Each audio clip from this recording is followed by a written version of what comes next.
Here's a clear and up-to-date overview of what's happening right now between Iran and Israel. First up, Iran launched a major missile attack on Israel.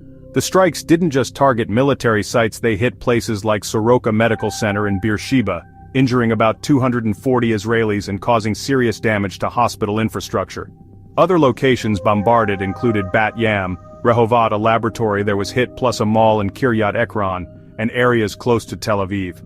Among the injured, you'll find children and lab scientists. In response, Israel struck back hard. Their airstrikes targeted Iran's nuclear and military sites, specifically at Arak, Natanz, Esfahan, and several underground missile facilities.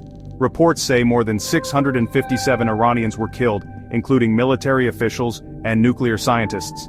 Tehran's critical nuclear infrastructure took a big hit, and that set off alarm bells internationally over the risk of nuclear escalation. The human cost is growing.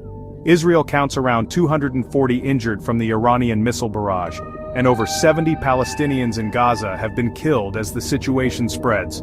Hospitals in Israel are under real strain, and everyday life has been disrupted. Flights are grounded, and there's even talk of a downgrade to Israel's credit rating. But this isn't just about open warfare.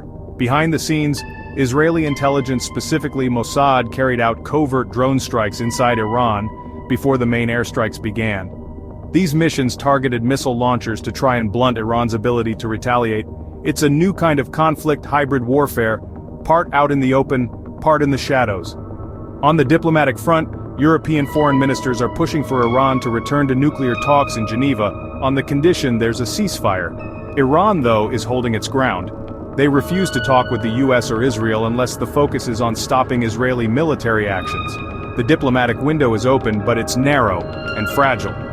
Meanwhile, US involvement is looming. President Trump has set a 2-week deadline for Iran to de-escalate, warning that the US could get directly involved. American forces are already repositioning aircraft away from Qatar's Al Udeid base, signaling they're getting ready just in case.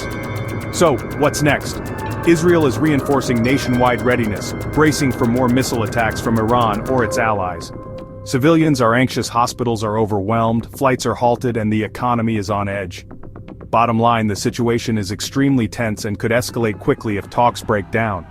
Regional stability is on a knife's edge, and everyone's watching what happens in Geneva and beyond.